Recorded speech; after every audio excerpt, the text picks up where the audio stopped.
OVNI, phénomènes inexpliqués, témoignages, lumières étranges ou observations, zone parallèle, un lien avec l'inconnu.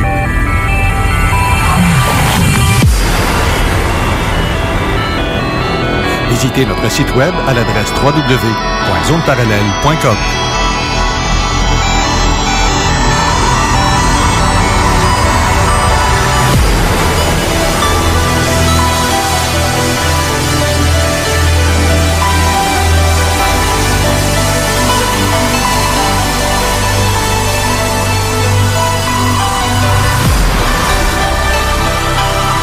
Voici Carole Lauzé. Bon samedi à vous tous et bienvenue dans la zone parallèle. Aujourd'hui, nous aurons une émission spéciale qui fera sûrement réagir le public. Nous avons avec nous en studio nul autre que Jean Cazot. Bonjour Jean Cazot. Allô. Oui, c'est ouvert. Je ne sais pas si restez donc. Oui, voilà. OK. Oui, salut. Bienvenue chez toi, Jean. Ben oui. C'est anciennement mon ancien chez moi. Non, mais ça va toujours l'être. Je vais enlever cette patente. Faites quoi avec ça? Parce que je la vois pas pantoute. Ah, OK. Bon. Okay, alors, salut, Carole. Jean Morissette est aussi en studio. Salut, Carole. Ça va bien? Yes, salut, Jean. Super en forme, merci. Oui, on a notre petit Spielberg national aussi en studio qui me fait des méchantes grimaces, Bruno Lefebvre. La co-animatrice aujourd'hui sera Manon Derry. Bonjour, Manon. Bonjour, Carole. Bonjour, tout le monde. Salut. Notre co-animateur, Jean-François, ne sera pas en studio aujourd'hui parce qu'il est en enquête présentement, donc il ne sera pas là à l'émission. Il doit être pratiquant, lui. Une autre mission que tu lui as donnée? Non, celle-là, non. Il a pogné 2 enquêtes assez intéressantes, des témoignages, entre autres, pour celui de Place Bonaventure. Il y a un autre témoignage assez intéressant. Ah oui, sur les lumières à Montréal? Oui, c'est ça, de bateaux, puis de chars, puis tout, là. Cré-Bourbeau. Manon va prendre vos questions auprès des invités, toutes celles que vous allez écrire sous le poster que j'ai mis sur Zone Parallèle qui annonce la venue de nos invités aujourd'hui. C'est Manon qui va les lire directement quand elle va en avoir. Donc, comme d'habitude, attendez un instant. Cette semaine, j'ai reçu, il y a une chose qu'il faut que je dise avant de débuter l'émission, c'est que j'ai reçu en privé un message assez intéressant que je l'ai envoyé à Jean d'ailleurs, le message Jean Cazot.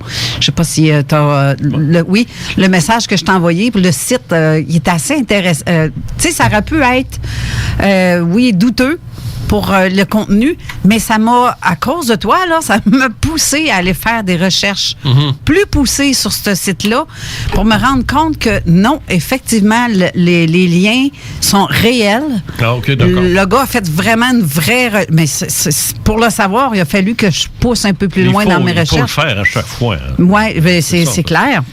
Mais au début, ça peut avoir de l'air douteux, conspirationniste ou peu importe. Oui, c'est ça. Ouais. Ça avait des allures de ça. Oui, exactement. Moi, je n'ai pas poussé parce que je suis à la retraite. Après tous ces temps d'écriture-là, je comprends que tu puisses prendre un petit repos parce que une 20aine de livres à ton actif, c'est quand même énorme. Ouais, je ne suis pas à la retraite des livres, mais je ne fais plus d'enquête ou de recherche, quoi que ce soit dans le domaine ufologique. Il faut faire des choix dans la vie. J'estimais qu'après 52 ans, c'était assez long. J'avais assez donné. Ouais, c'est clair. Ouais. C'est clair. On a un bon petit repos très, très mérité d'ailleurs. J'en profite. Tu fais bien. En fait, je vais vous en glisser seulement qu'un petit mot de ce que je viens de vous parler là. Saviez-vous qu'en 1988, il y a un brevet qui a été demandé auprès de United States Patents. Ça, là, c'est la place officielle pour avoir un brevet aux États-Unis. Et ce brevet-là, je parle juste de lui, là, mais il y en a des tonnes et des tonnes que vous seriez surpris de voir le nombre de brevets qui ont été demandés pour des expériences, tout ce qui est expérimental sur l'être humain. J'en suis bouche bée de voir ça. Celui dont je veux vous parler rapidement, c'est Wayne B. Bruncan. Lui a créé un dispositif qui permet de générer des fréquences pouvant atteindre 10 000 MHz qui sont dirigées sur la tête des humains et ça par micro-ondes. C'est assez c'est assez épeurant quand tu regardes ça parce que des fois, tu te demandes, c'est pas pour rien que tes oreilles t'oscillent à quelque part, je sais pas. Mais bref, c'est pas de la conspiration, ni du mensonge, ni rien de tout ça parce que je peux vous dire, je vais vous mettre les liens pour vous prouver ce que je dis est vrai selon les recherches. Et c'est vraiment officiel. Il y a vraiment beaucoup de brevets qui ont été demandés dans le but de ça, puis des choses dans ce style-là. Mais ça revient un peu, en fait, dans le même ordre d'idées de ce que Jean veut nous parler, Jean Morissette. Tu as fait des belles trouvailles, Jean, puis j'aimerais ça que tu m'en parles. On va commencer direct là, puis c'est ça, on va faire une bonne partie, puis parce que le reste de l'émission, on va la consacrer sur le livre ensuite de Jean Cazot. Mais qu'est-ce que tu viens de dire, c'est que c'est le monde, généralement, quand il pense à ces choses-là, c'est pour éviter des guerres, pour arrêter une guerre. Comme Nikola Tesla, moi, il y a déjà du monde qui m'ont dit il était épeurant, le gars, il a inventé un rayon de la mort, Non, lui, c'était pour ne pas que vous nous attaquiez. Au cas où vous nous attaquez, on va vous attaquer avec ça. Mais la base, généralement, c'est pour bien faire. C'est-à-dire pour arrêter une guerre, pour éradiquer une guerre. Moi, Carole, je veux te parler aujourd'hui du subliminal, justement, en accord. C'est toi qui m'as mis sur la piste avec ça.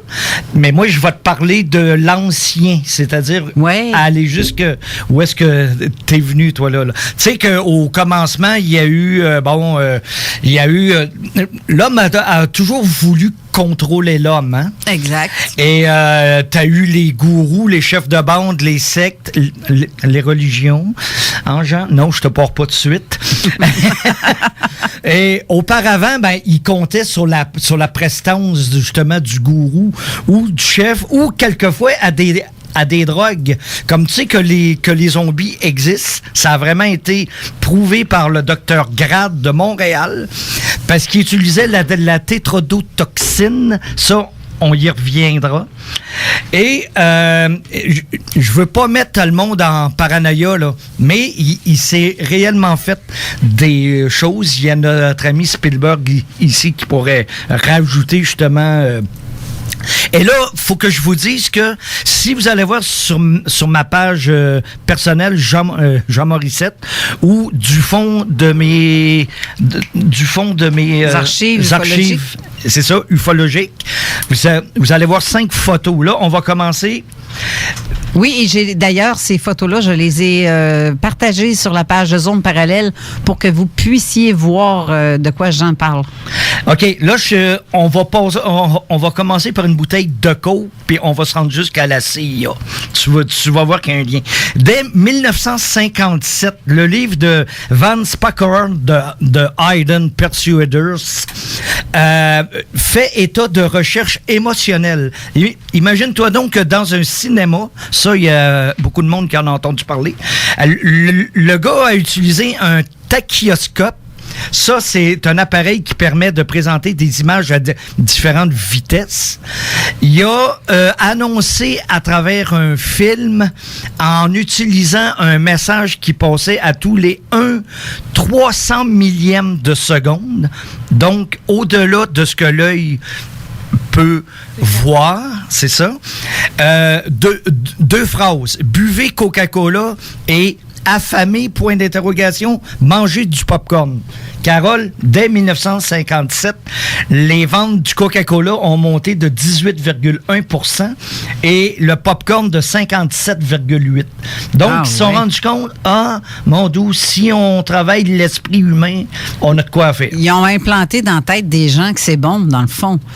C'est ça. Exactement. C'est OK.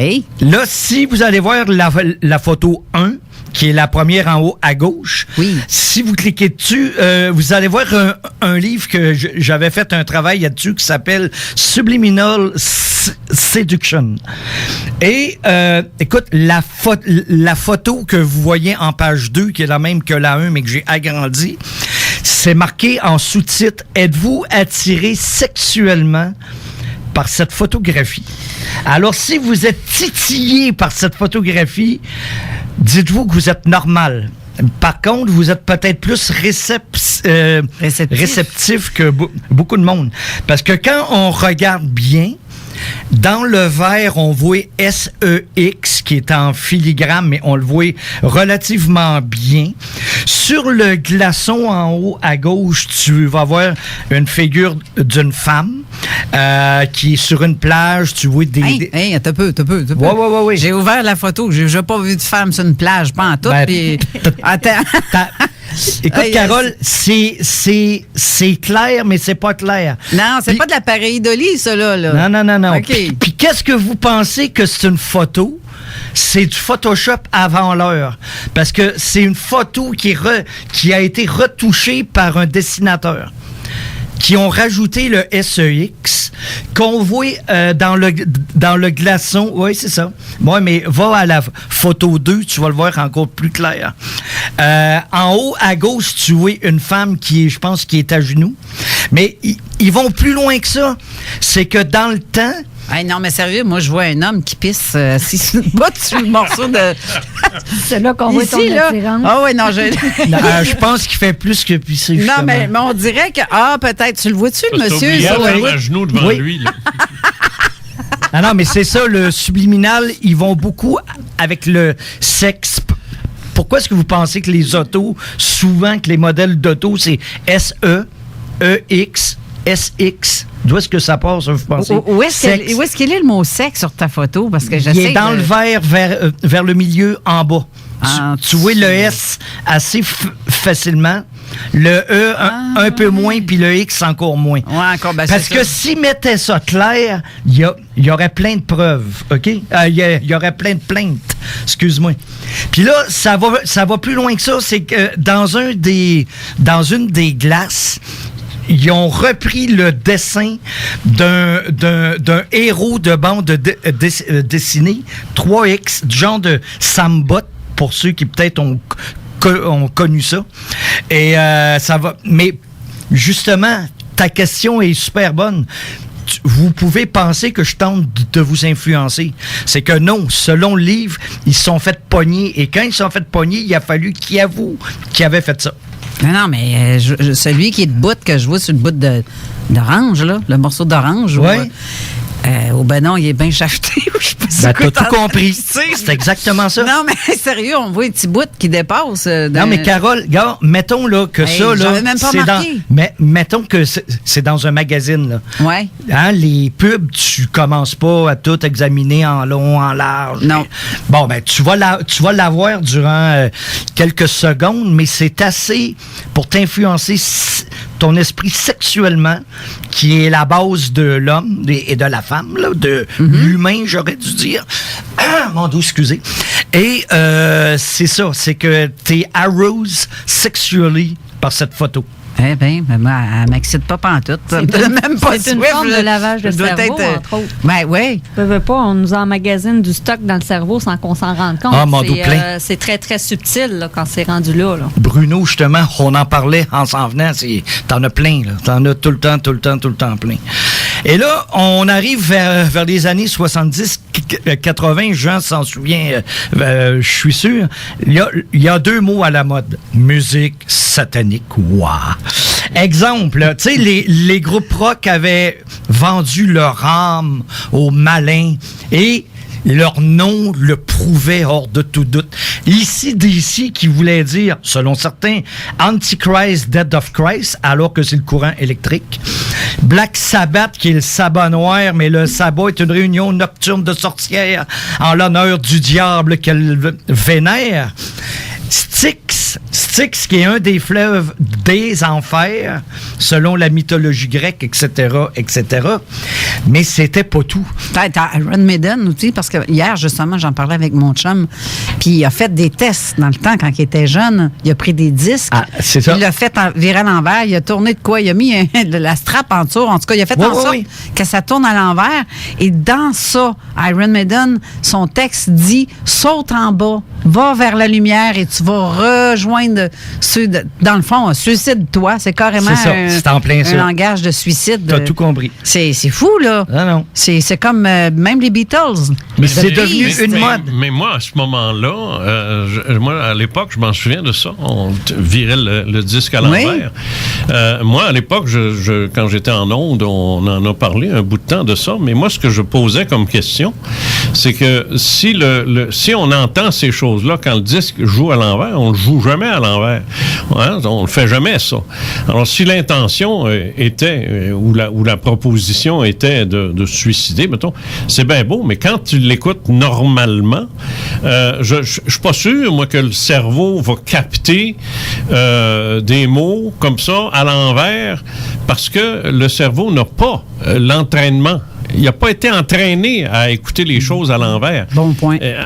Alors, il ne fera pas, parce qu'il ne fera pas le lien, parce que c'est à l'envers. Il va l'entendre. Alors, il va l'entendre. Ben, il ne l'entendra pas à l'envers, parce que quand tu le joues, tu le joues à l'endroit. Alors là, ça devient... Ça devient à l'envers dans l'autre.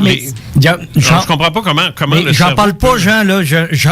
J'en parlais pas, mais ils ont fait des tests. C'est bien, les humains, c'est des boîtes à tests. Écoute, c'est prouvé que je te mets une phrase dans une langue que tu connais pas et ton cerveau arrive à la décrypter dans ta langue. Ça, je crois pas. Qu'il soit écrit à l'endroit, qu'il soit écrit à l'envers, qu'il soit écrit de haut en bas. Oui. Non, je comprends, mais moi, j'y crois pas. Je veux dire, test ou pas test. Je veux juste dire, moi, j'y crois pas. Je crois pas qu'on ait cette capacité-là. C'est la même chose que quand on rêve à des choses qu'on n'a jamais vues. C'est un de mes arguments pour dire qu'on a un esprit autonome. Le cerveau ne crée pas de choses qu'il ne connaît pas.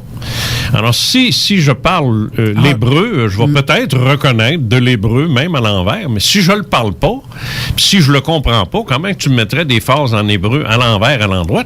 Mon cerveau, il peut pas faire des miracles. Il peut pas. Alors, ça, en tout cas... C'est prouvé, Jean, je m'excuse, c'est prouvé scientifiquement. On parle de science, là. Oui, je sais, mais on parle de science, mais ça, moi, je confronterais cette science-là, mais c'est pas plus compliqué que ça. Mais ça, c'est pas... C'est correct. Puis pourquoi, justement, à l'envers, Jean? C'est parce que c'est le contraire du droit et de l'ordre de Dieu. Ça, c'est ce qui est sorti. Comme, tu sais, qu'à 3 heures de la nuit, c'est le contraire de 3 heures de l'après-midi, l'heure à laquelle le Christ serait mort, Fait que c'est... eux qui allaient vers... Là, tu me fais débarquer. T'as le doigt, mon ami. Non, mais ceux qui allaient vers ça, c'est parce qu'il fallait que ça soit le contraire de l'ordre établi. On s'entend là-dessus. Ils voulaient être révolutionnaires. Et le plus célèbre, tu n'en as glissé un mot, Carole, c'est le disque blanc des Beatles. T'as la toune qui s'appelle Revolution 9, et non pas ce que tout le monde dit, Revolution Number 9. Mais dans la chanson, ils disent Number 9, Number 9, Number 9. Mais quand tu le tournes à l'envers, t'entends, mais très clairement, là, c'est pas... t'entends très clairement « Turn me on, dead man, turn me on, dead man », ce qui veut dire... Et un chant de religieuse aussi. Hein? On entend aussi un chant de religieuse. Ah là, je sais pas. Et ça c'est clair. C'est clair. OK. Puis là, ce qui veut dire « excite-moi, homme mort ». Homme mort étant le chose en bas, là. Le contraire du bon Dieu. Moi, j'aime pas le nommer. Hein. Le yaoub. Le yaoub. Et t'as Charles Manson qui dit qu'il a tué Sharon Tate puis sa gang en écoutant justement sur le disque blanc la toune Helter Skelter de Paul McCartney, qui était un appel à la violence de la guerre raciale et que les 4 Beatles étaient les 4 chevaliers de l'Apocalypse. C'est sûr que l'esprit dérape à un moment donné. Mais c'est ça qu'en Californie, il y a eu un procès parce qu'il y a eu un jeune qui s'est suicidé parce qu'il écoutait en boucle une toune. Et c'est là qu'ils sont rendus compte que... Et le groupe, il l'a dit, qu'il avait inséré un message subliminal à l'envers. Mais c'est sûr que là, le flow, il s'est influencé aussi, mais le message subliminal à l'envers disait tue-toi, tue-toi, tue-toi. Tu vas te tuer. Bon, et voilà. Ici, au Québec... Le gars, plus jamais vous voyez personne. Ici, au Québec, puis ça, Jean, peut-être que tu t'en souviens, on a eu droit au sermon de la musique satanique par un dénommé Photo 3, W. Joseph Matt, que j'ai pas connu. Mais l'autre, le père Régimbal, savait ça qu'il faisait partie des prêtres de l'ordre trinitaire. Photo 4. Ah, mon Dieu. Et écoute, son livre qu'il a écrit, que j'ai, là, ça s'appelle Le rock'n'roll viol de la conscience de messages subliminaux. Et là, écoute, je me souviens, moi, j'allais au café chrétien. Oui. T'as fait ça, toi. T'as été un petit gossage. Tu sais, quand on chantait « Rassemblés en un même corps ». Ben oui. Entourés. À l'envers, ça dit « Allez! »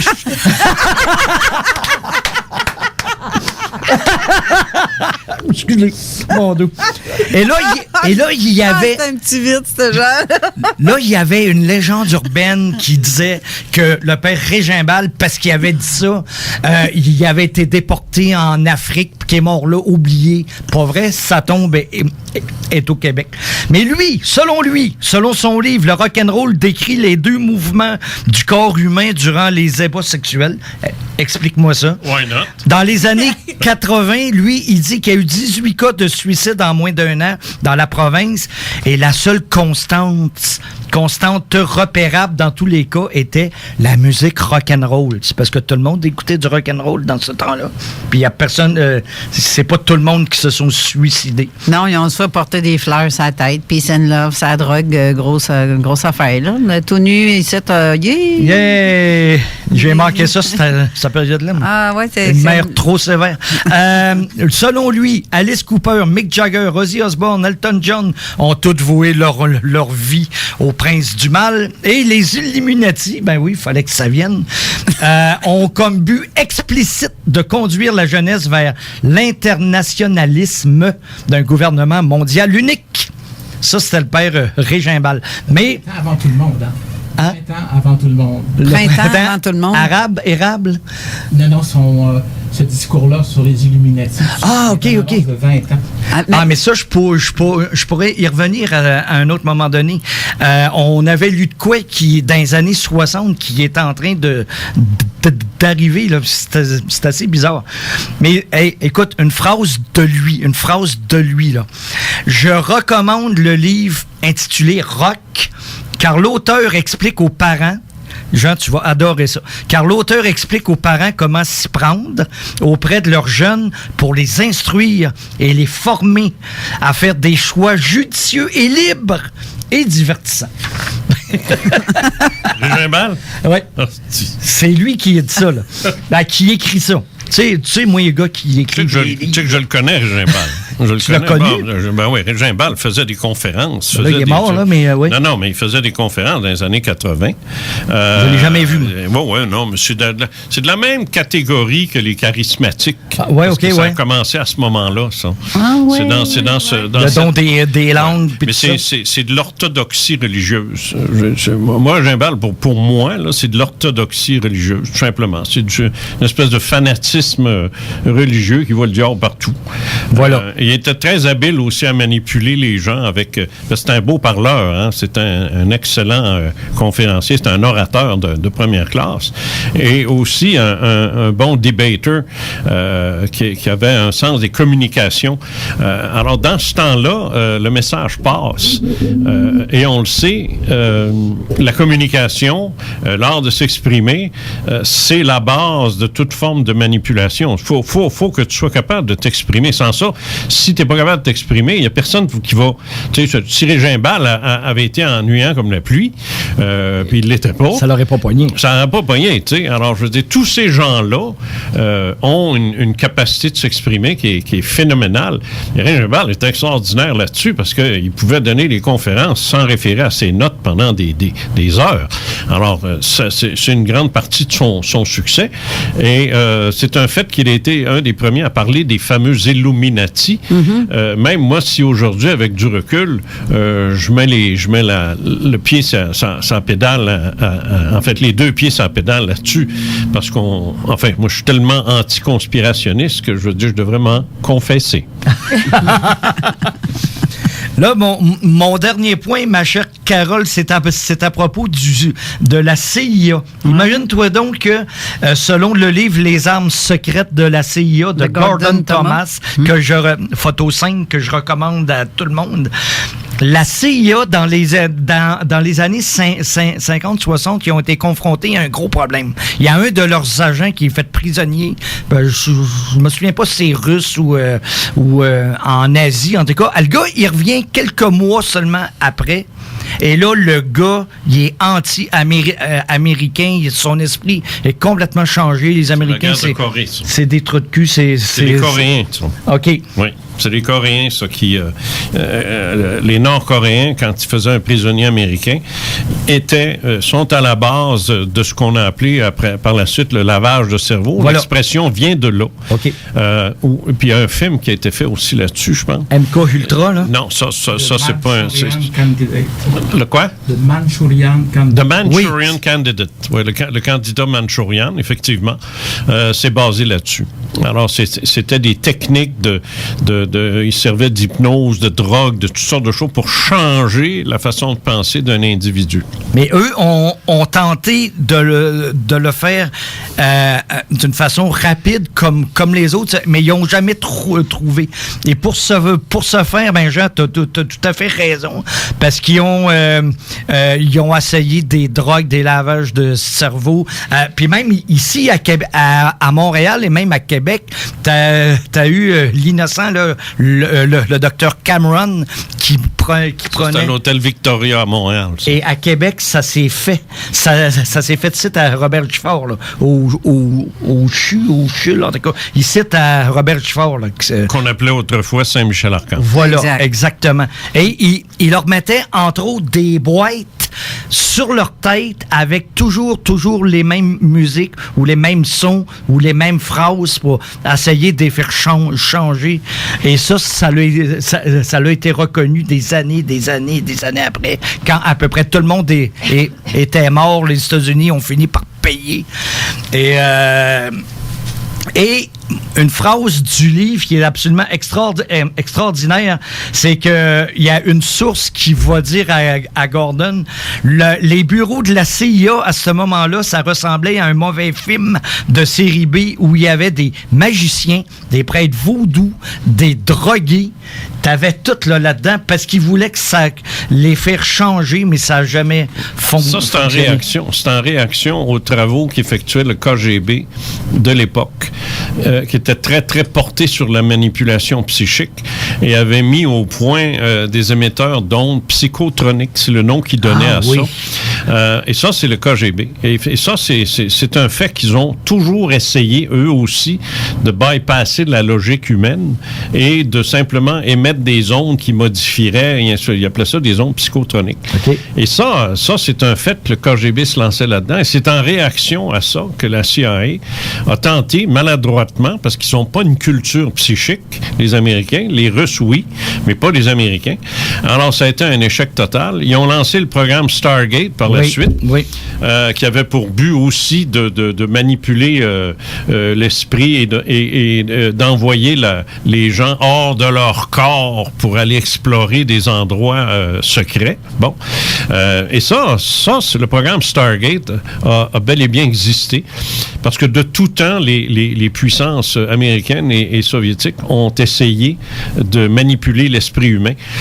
Dès qu'ils ont été pognés Dès que ça s'est su, ils ont aboli le programme. Apparemment. Ben, c'est ça. Ça, là-dessus, je suis d'accord, apparemment. Tu sais, il était certainement pas pour dire oui, on l'a fait, puis on continue. On dit on l'a fait, puis on arrête. Mais ça, ils font bien ce qu'ils veulent. Mais il y aura toujours quelqu'un qui va essayer de manipuler les gens en dehors de leur capacité de se défendre. Voilà. Ça va toujours exister, mais ça ne veut pas nécessairement dire que ça fonctionne.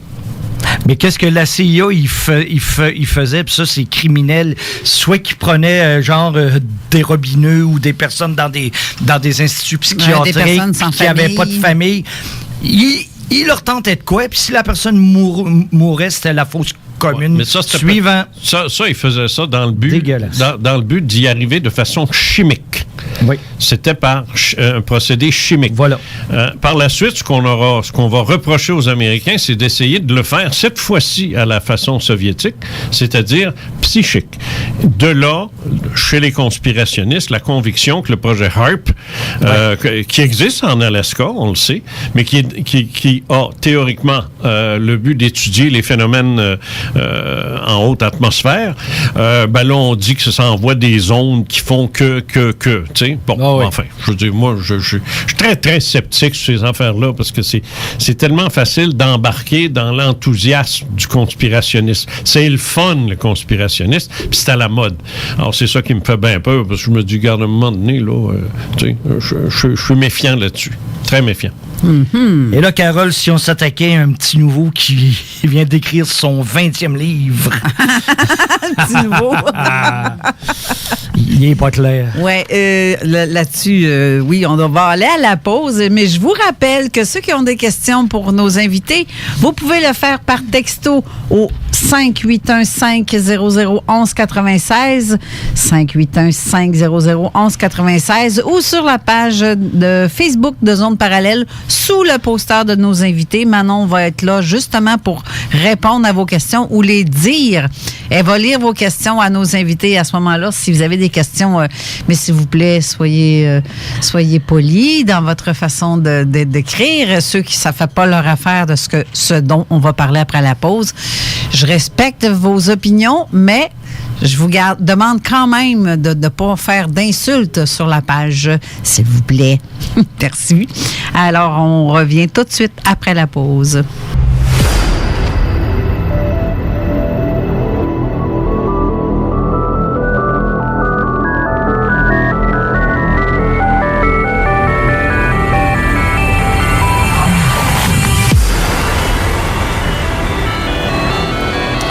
Quel homme audacieux que j'ai ici en studio aujourd'hui. C'est épouvantable. C'est une vraie bombe, ce livre-là, ce que t'as écrit, Jean. Est-ce que tu en es réellement conscient jusqu'à où l'ampleur de ce que tu as fait? Je suis pas capable de mesurer la sensibilité du lecteur, sa réceptivité, mais je sais que je suis probablement un des auteurs qui est allé le plus loin. Ah, je pense que oui, moi. Je vais te dire pourquoi. Parce que le titre du livre, Les religions, c'est assez, il y a un petit sous-titre dans ça qui dit « Et Dieu est parfaitement d'accord ». La raison pour laquelle j'ai mis cette phrase-là, d'abord, c'est pour être baveux, d'une part. Ce qui est cohérent avec ma personnalité. Ben oui, je suis surprise. D'une part. Mais c'est aussi pour dire aux gens, je suis pas un athée. Parce qu'il y a beaucoup de livres qui ont été écrits contre Dieu, contre son existence, entendons-nous. Je pense à pour en finir avec Dieu, Dieu un mythe. Il y en a à la tonne. Et ce sont des arguments, la plupart du temps, d'ordre scientifique ou matérialiste. Bon, moi, je suis pas dans ça, là. Je suis pas dans ça du tout. Messadier est un des auteurs qui a attaqué la divinité christique, qui l'a mis en doute avec un livre absolument extraordinaire que je cite à plusieurs reprises dans mon livre. C'est presque un maître à penser à ce niveau-là. L'homme devint Dieu et les sources aussi qui ont suivi. Ces livres-là, dans ce livre-là, Messadier se défend bien d'attaquer les religions.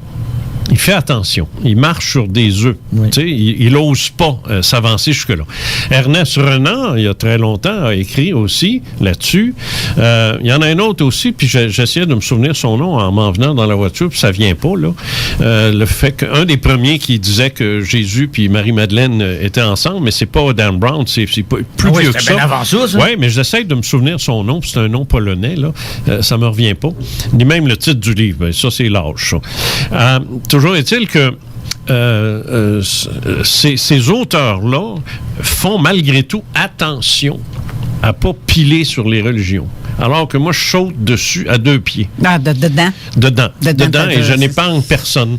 Alors oui, je suis conscient. Je suis conscient même que c'est peut-être un livre trop fort. Je dis pas ça, je dis pas ça pour me vanter, là, mais je suis peut-être même allé tellement loin qu'il y a des gens qui oseront pas me suivre jusque-là. Parce que je ne ménage personne, que ce soit chrétien, l'ensemble de la chrétienté, qui n'est pas juste le catholicisme puis le protestantisme, toutes les évangélistes, les baptistes, les luthériens, surtout du côté de la Bible Belt américaine, quand on pense aux religions américaines, là, les méthodistes, les épiscopaliens, il y en a des tonnes et il y en a presque tous les jours. Non, et j'ai remarqué que tu n'as pas fait ça justement dans le but de planter uniquement une en particulier. Comme elles ont toutes là-bas. Je vais dire une chose. Je vais résumer en une phrase la raison pour laquelle j'ai écrit ce livre-là. Et théoriquement, je devrais résumer cette phrase-là, puis après ça, prendre mes petits, puis m'en aller. Je pourrais m'en aller, là, puis tout aurait été dit. Tu sais, je le ferai pas parce que ce serait pas gentil. Mais tout est dit dans ce que je vais te dire là. Quand tu fais ton émission, Carole, est-ce que les gens sont obligés de te croire? Non.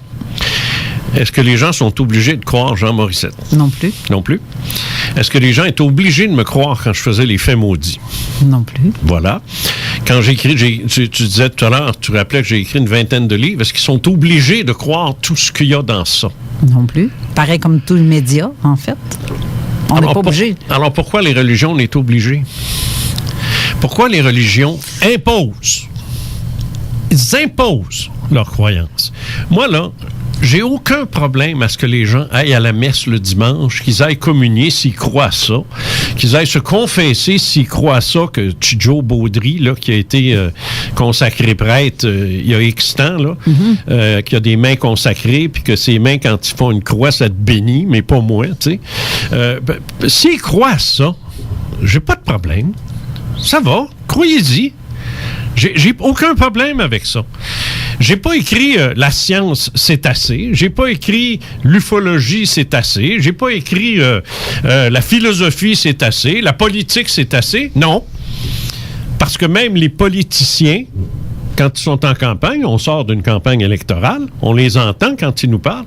Ils nous proposent une plateforme électorale, ils nous proposent des solutions, ils nous proposent des façons de fonctionner, ils nous promettent des choses. On n'est pas obligé de les croire, puis ils le savent. C'est vrai. Je veux dire, si tu demandes à Couillard, Legault, Lisée, et ainsi de suite, on est obligé de vous croire? Pas obligé, non. Ils vont dire, ben non, vous n'êtes pas obligé, mais vous devriez. Parce que c'est nous qui avons raison. C'est ça qu'ils vont dire. Mais on sait très bien, on peut faire ce qu'on veut. La preuve, on vote. Si on vote, c'est parce qu'on a des choix. Il y en a qui le font pas. Donc, est-ce qu'on vote pour une religion? Non. Est-ce qu'à chaque 4 ans, on nous propose, là, on vote, c'est quelle religion vous allez avoir? Non, on le fait pas. On peut pas voter pour qui est pape ou... Oui, exactement. On n'a pas un mot à dire là-dessus. Et il a déjà été dit par plusieurs papes. D'abord, un qui est infaillible. Et 2, on nous a dit... Ça, infaillible, ça veut dire... Il y a un pape, c'est Pie IX, je crois, qui avait dit, à compter de maintenant, je suis infaillible. Je ne me trompe jamais. Et il en sera ainsi de tous les papes à venir. Mange donc de la merde!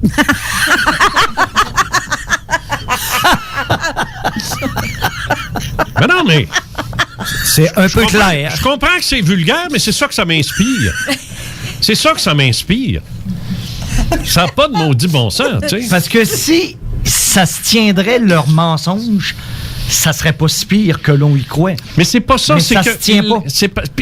Que ça se tienne ou pas. Non. C'est le fait qu'ils l'imposent. C'est ça, moi, que j'ai écrit, les religions, c'est assez. J'en ai assez de me faire imposer des choses, de me faire dire que mon âme va se retrouver en enfer, que je ne serai pas sauvé, par le Sauveur, que je vais...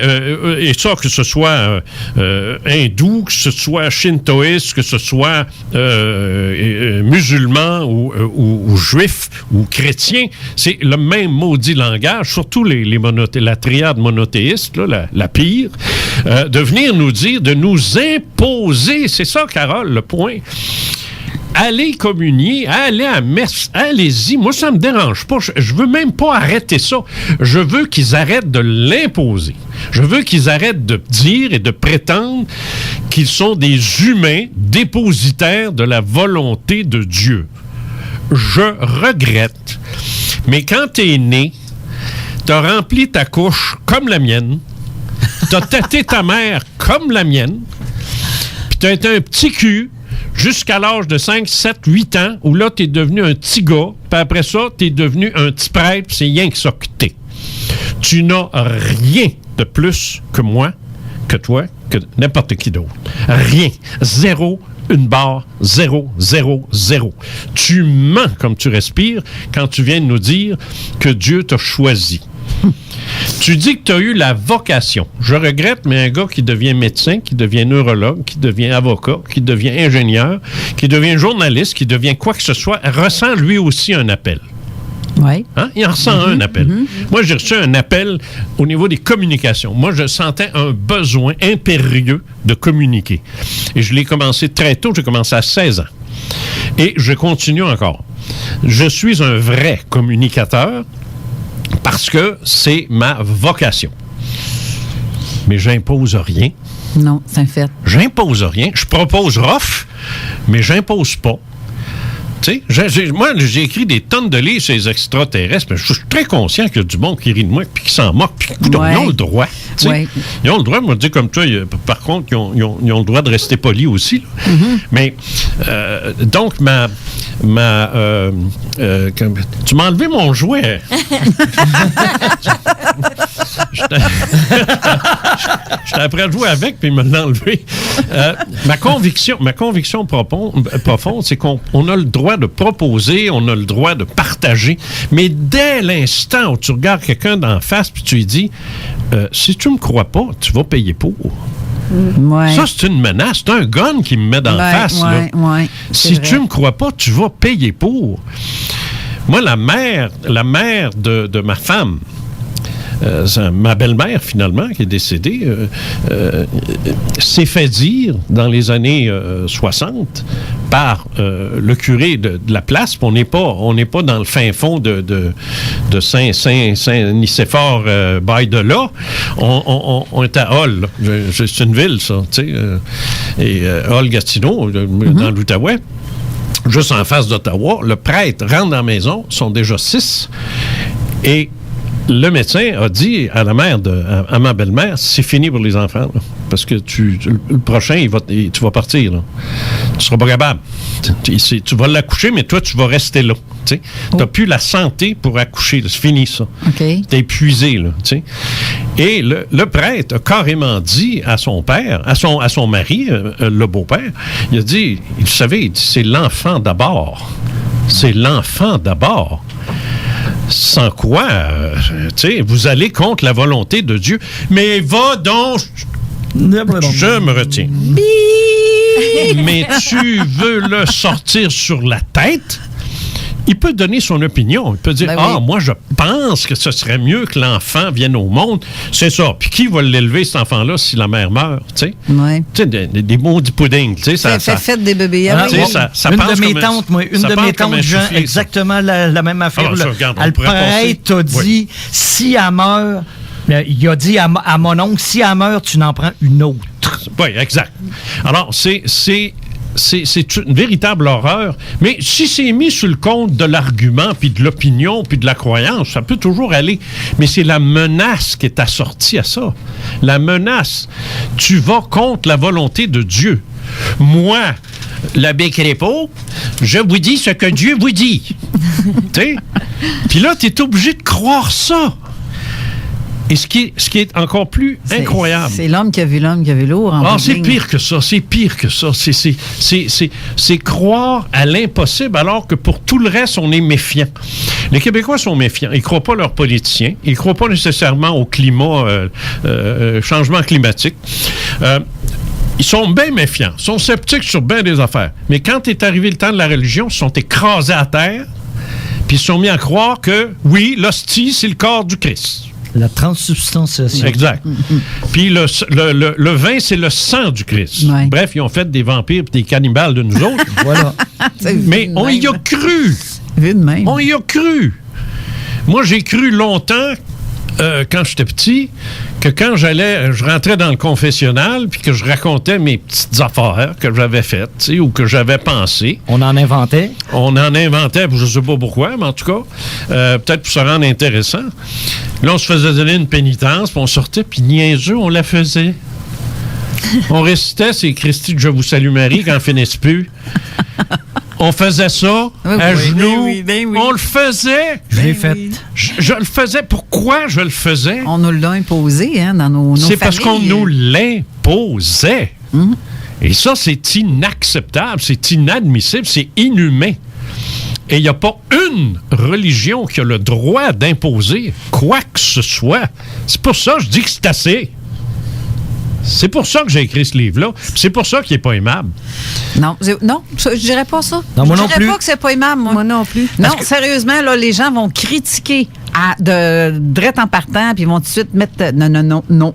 Ça, là-dessus, je confirme, il faut absolument le lire pour comprendre les propos de Jean Cazot parce que il explique de A à Z. C'est pas des blagues, là. Je le lisais, je me disais, bon, quelle question je vais poser? Ah, tu sais, moi, il posé celle-là.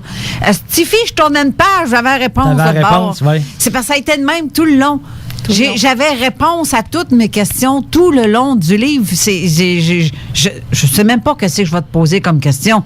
Aujourd'hui, mais on va en débattre à quelque part. Il y a un truc. Mais je vais te laisser parler. Mais Jean. c'est tellement clair, Jean, ton livre, qu'il y a une grosse différence entre le Dieu de la Bible qui est humain, parce que ça a été écrit par des humains, et le Dieu, ou appelle-le comme tu veux, toi tu l'appelles mère ou la grosse patente positive à quelque part dans l'univers. Ça, c'est tellement clair. Ouais, là. c'est ça. Le Dieu ça, de la c'est Bible, important. Le Dieu de la Bible, c'est un enfant de chienne. Ben oui. He's a son of a bitch. Lis-le. Non, je l'ai lu au complet, moi. Bon, au complet, c'est ça. d'une page à l'autre. Moi, je le dis ouvertement parce que je le prouve. Oui. Et ça, là-dessus, oui, c'est vrai que tu as raison. Je prouve ce que j'avance. Quand tu vas voir ce qu'il dit, parce que chaque fois que ça dit, et Yahvé dit... Ce qu'il dit, ce qu'il dit. Yahvé dit, ça veut dire, et ce que Dieu dit. Donc, on nous dit que Dieu, Yahvé, a dit que... Là, tu lis. T'as envie d'y péter la gueule. Non, mais c'est pas Non, mais tu as envie d'y péter la gueule parce que tu dis, mais c'est qui ce gars-là?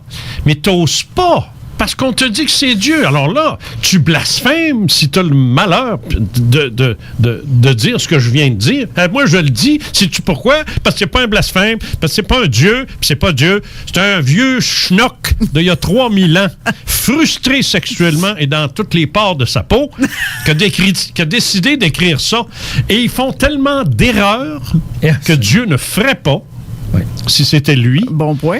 Qu'ils ne font que nous faire la démonstration que ce sont des vieux humains grippés, frustrés et probablement castrés. Ah ouais. C'est aussi simple que ça. Mais lisez-la, par exemple. Oui, exactement. Mais non, moi, je vous invite pas à lire la Bible. Je vous invite à... Si vous lisez mon livre, je vous invite, par contre, à vous gréer d'une Bible en ligne, mettons. Oui, pour comparer. C'est ce que j'ai fait, moi, Oui, bon, Jean. c'est ça. Juste au cas où quelqu'un dise, en lisant ça, ben voyons, Cazot, il exagère. Il exagère, il invente, il dit, c'est pas vrai. Non. Du mot à mot. Non, Manon, Non, toi... moi, c'est ce que j'ai fait parce que, premièrement, en lisant le livre, je trouvais que ça me parlait beaucoup. Donc, l'emprisonnement dans lequel on nous tient. J'avais jamais lu la Bible, honnêtement. Non, personne ne l'a lu. Tout le monde en a une, mais personne ne la lit. Quand je regardais ce que Yahvé disait, notre supposé Dieu, je me disais, tabarouette, c'est-tu vraiment dans la Bible, ça? Oui. Je suis allée avec mon cellulaire chercher le Nouveau et l'Ancien Testament Ben et oui. j'ai fait les références lesquelles que tu inclus dans le livre et c'est vraiment marqué ça. Oui. C'est épouvantable. Je peux pas croire que les gens adhèrent à ça. Mais ils n'adhèrent pas, Manon. Ils savent même pas. Ouais, c'est vrai. Personne n'a pris la peine de lire. D'ailleurs, il y a une chose qu'il faut savoir. Pendant des siècles, la Bible était interdite. Ma mère jeune ne pouvait pas le lire. C'est ça. Les femmes, notamment, se faisaient dire de ne pas lire la Bible. C'était une interdiction. C'est quand même assez récent qu'on a le droit de la lire. Marc, moi, je n'ai pas entendu ça. Et pourtant, c'est la parole de Dieu. Oui, mais ça fait rien. Ils ne voulaient pas qu'on lise ça. C'était destiné simple aux prêtres et ainsi de suite. Je comprends, avec tout ce qu'on découvre là-dedans, mais avec les années, les décennies, les centenaires, les siècles et les millénaires passant, la mode est restée là que tout le monde, à peu près, s'achetait une Bible par acquis de conscience, mais elle restait là. Puis personne. Tu sais, on l'ouvrait, peut-être qu'on a lu la Genèse avec Adam et Ève, tu sais, il y en a qui ont fait ça. L'autre livre le plus populaire, le plus lu, était l'Apocalypse, parce que tout le monde en parlait. Ça, on lisait ça.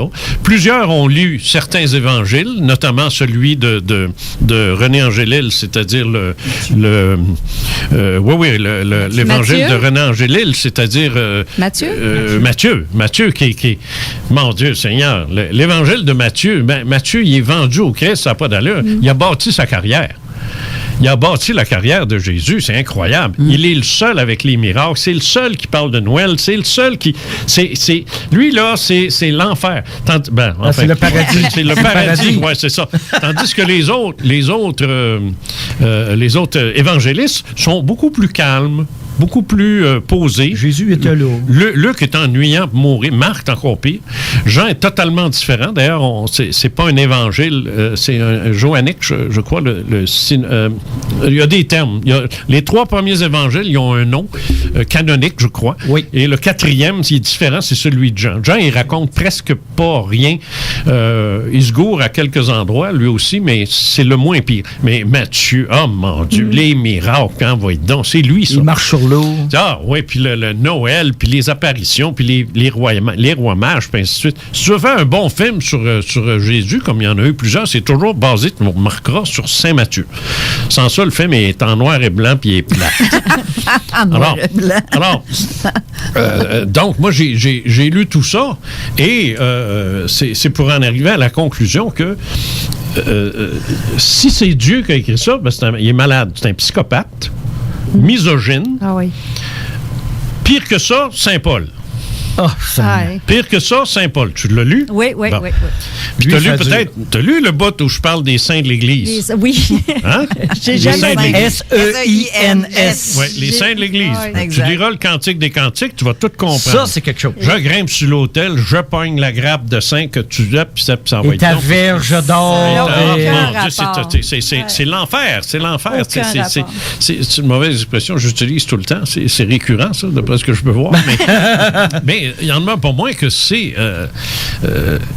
mais ma démonstration, en 232 pages, c'est un concentré de bœuf, mon affaire. C'est pas du bouillon, là.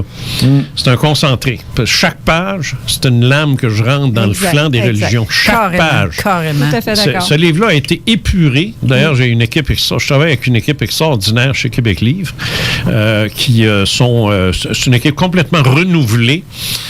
Ça tombe sur ce livre-là, parce que l'équipe de Québec Livre a été complètement renouvelée, rafraîchie. Il faisait de l'excellent travail, mais elle a été absorbée par une très, très grosse maison qu'on appelle le groupe Homme. Vous connaissez les éditions de l'Homme? Oui. Alors, c'est ça. C'est le groupe Homme qui chapeaute maintenant Québec Livre. Alors, c'est toutes les ressources d'une très grosse maison d'édition qui se sont attaquées à ce livre-là. Il s'est fait varloper. Mon propre livre s'est fait varloper. Parce que, je veux dire, quand tu dilues dans trop de mots l'objectif de ton propos, ça devient un bouillon. Mais quand tu sors l'extrait, puis l'inutile, puis ça devient un concentré, là. Un consommé de bœuf, tu connais la différence? Là? Oui. Bon. Hein, vous êtes des femmes, vous? On te suit, on te suit. Toi aussi? Moi, je te fais à manger. Bon, d'accord. Ben alors, tu fais la différence entre du bouillon et du consommé. Mais, hein? Alors, c'est un consommé là, qui est servi dans ça. Parce que tout le flofla, puis moi, je floflotte. Tu sais, oui, c'est vrai. Quand j'écris, je floflotte. Puis j'ai le droit, c'est moi qui écris. Mais l'éditeur a le droit de me couper aussi. Puis c'est ce qu'il fait. Et il l'a très bien fait. Ça a pris des semaines pour la couverture, à s'obstiner l'un et l'autre. Le back cover, le quatrième de couverture, c'est la même chose. Tu sais. Alors, tout ça pour dire que il y a eu un bon travail de fait, mais c'est vrai que c'est un concentré. C'est vrai que je ne fais pas de compromis. Il n'y en a pas. Mais je suis un croyant. Et c'est ça qui désarçonne certains, parce qu'ils ne peuvent pas me traiter d'athée. Non, c'est ça, Ils ne exact. peuvent pas me traiter je ne suis pas athée. Non. Je parle de Dieu dans ça. Le mien. Alors, ça, c'est une autre affaire, ça. Le mien, là, c'est peut-être pas le tien. Exact. Mais il y a une chose, par exemple. C'est le mien. Je le partage. Je le propose bien. J'ai écrit Esprit d'abord, Humain ensuite, La Divine Mère, et ainsi de suite. Je le propose. Mais je veux dire, vous faites ce que vous voulez avec, là. Moi, j'ai vécu des expériences qu'on pourrait qualifier de mystiques à quelques reprises dans ma vie, juste assez pour me convaincre que ça existe. Et que cette force-là est à l'intérieur de moi. De moi. Pas de l'Église Saint-Sauveur. Ou de Saint-Roch sur le Chiant. Tout se passe par en dedans. Tout se passe à l'intérieur de moi, pour moi. Le jour où je dirais, Dieu m'a dit de te dire, flushez-moi. M'a dit comme Bigra, tue-moi. En parlant de tue-moi. ça chez moi, avant qu'on aille à la pause, j'ai reçu un texto aussi qu'une dame qui me dit qu'elle est tout à fait d'accord. Dans les années 50, sa grand-mère s'est fait excommunier parce qu'elle n'arrivait pas à mettre à terme ses bébés et le fœtus mourait. Elle a réussi à avoir 3 enfants, puis après, elle fut excommuniée. Ben oui, c'est sa faute. Ça, c'est sa faute à elle. Après ça, c'est aimez-vous les uns les autres. Ouais, Il y a des choses que les Québécois ignorent parce qu'ils sont Québécois et qui font pas attention à ça. Mais actuellement, l'Église est très prudente dans les pays occidentaux. Elle fait très on n'entend plus parler. Hein? Non. La conférence des évêques, là, elle ferme sa gueule. Hein? Je sais pas si tu le sais. Là. D'abord, ils sont prêts avec le pédophile, fait qu'ils ont assez d'ouvrage comme c'est là. Ouais. Mais Il y en aurait peut-être il y a une moins, autre justement. raison. Il y a une autre. Ben oui, c'est à peu près. C'est sûr que s'il leur avait autorisé de se marier, je sais pas si on peut. Jésus a guéri la belle-mère de Pierre. Donc, Ben oui, il était marié dans le temps. Il était marié, c'est Voyons ça. donc. Bon. Mais de toute façon, chose certaine, c'est que. Je voulais dire, non? Excuse. Ouais, là, tu m'as perdu, là. Excuse-moi. Je sais pas où je t'ai rendu. Alors, Ben, anyway, regarde, on doit aller à la pause, mon pauvre pêcheur, alors. On revient. Espèce de capitaliste. Ben oui, non, moi, je suis... outré! Bref, c'est ça, on revient tout de suite après la pause pour encore de très longues discussions, parce que 2 heures, je pense qu'on n'aura même pas assez pour... moi, j'en jaserais pendant des jours, On et non défonce. pas juste des heures, là. On défonce. Oui, c'est ça. On ne pourrait pas, mais ça serait tellement... Si on pourrait, on le ferait. Si on ça. pouvait. Si on pouvait. C'est vrai, s'ils mangent les raies. toi, tout à l'heure, t'as dit si on devrait. Fait que t'es pas J'ai mieux. dit ça, moi. C'est une légende urbaine, ça, c'est pas vrai. Merci. On revient tout de suite après la pause.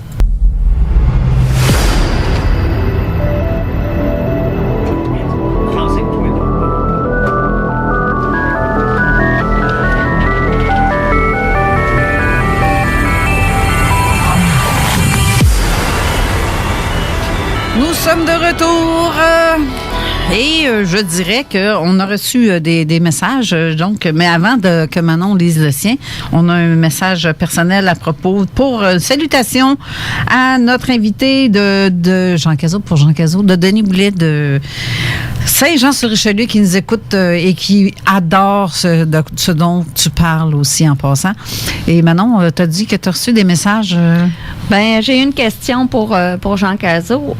C'est Chantal qui dit la retraite, ça ne lui tente pas d'essayer la télévision, film ou série télé devant ou en arrière de la caméra sur un sujet soit paranormal ou ovni, on s'entend. Ouais, ovni et paranormal, non, parce que ça, j'ai pas mal fini là-dessus.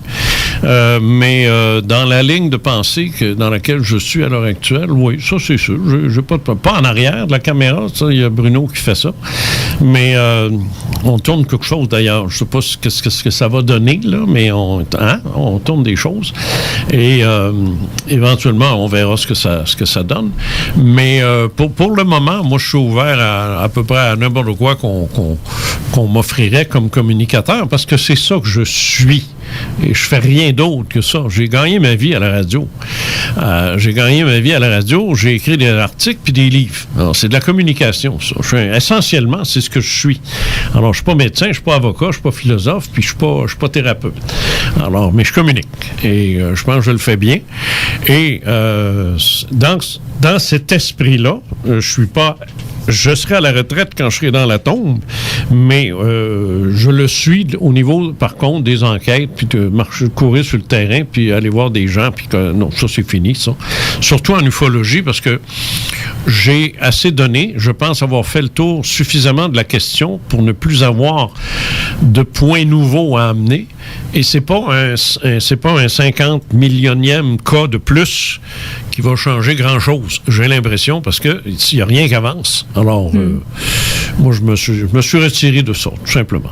Mais dans le même ordre d'idée que un peu ce que Chantal à l'avance, moi, je me demandais si quelqu'un t'offrait de faire une conférence basée sur ton livre actuel. Ah ouais, là, les conférences, oui, ça, dans ce domaine-là, oui, ouais. Parce que c'est là que l'énergie que je reçois en input.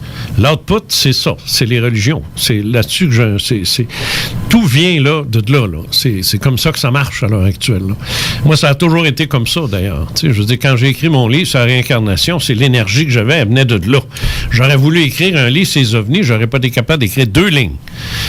Et inversement, quand j'écrivais sur le phénomène ovni, j'aurais voulu écrire ces religions, j'aurais pas été capable de faire 2 lignes. Mm-hmm. Moi, c'est comme ça que ça marche. Je reçois des impulsions et je les transfère en mots. Alors, je suis pas un médium clairvoyant, là, c'est pas ce que je dis, mais inspiré, ça c'est clair. Et ce livre-là en est un bon exemple. Et je suis déjà à la moitié de la suite.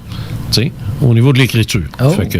Oh, ça, j'ai hâte. Oui, on a tous hâte, je pense. Oui, mais je pense. Ouais. Hey, Jean, j'ai quelque chose pour toi que j'ai adoré dans ton livre.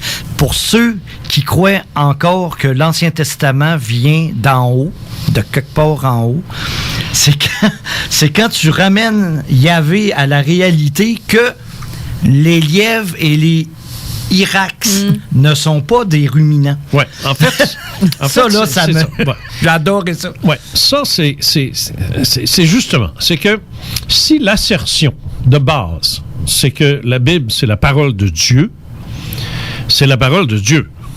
Alors, et ça a toujours été dit, la Bible, c'est la parole de Dieu. Tu n'es pas censé contredire quoi que ce soit. C'est presque un blasphème parce que ça vient de l'Esprit Saint. D'ailleurs, c'est le pire péché qu'il n'y a pas. Et moi, ma place en enfer est réservée dans les premières loges. Hein? Je veux dire, ça, c'est très clair. Siège numéro 1. Un siège chauffant. Un siège chauffant, oui. Ça, c'est Bruno, ça. Alors, si Dieu, hey, le présumé créateur, ça là-dessus, je doute pas qu'il soit derrière le design incroyable qui est la vie, mais ça, j'embarque pas là-dedans. D'ailleurs, je parle pas pour Dieu, ni contre lui, j'en parle pas. C'est pas un livre sur Dieu, c'est un livre sur religion. Puis je parle même pas des religieux. Je perds pas de temps à parler des pédophiles, des agresseurs, puis des malades mentaux. J'en parle pas de ça. C'est déjà dans l'actualité en masse, ça. Moi, je parle du concept des religions et pourquoi c'est de la merde. C'est ça que c'est bon. Alors, la Bible, parole de Dieu, nous dit à un moment donné qu'on n'a pas le droit. Et Yahvé dit, il faut toujours s'assurer que c'est ça qui est bien écrit, là. Et Yahvé dit. Quand c'est ça, c'est la parole de Dieu. À qui, on ne le sait pas, parce qu'il n'y a aucun livre qui est signé. Et là, il descend, puis il descend, puis il descend. Tu ne mangeras pas de telle affaire, telle affaire. Bon, du sabot coupé en deux. Ouais, c'est compliqué. Les Juifs et les musulmans, vous le savez, ne mangent pas de porc. C'est interdit. Déjà là, il y a un petit problème qui se pose.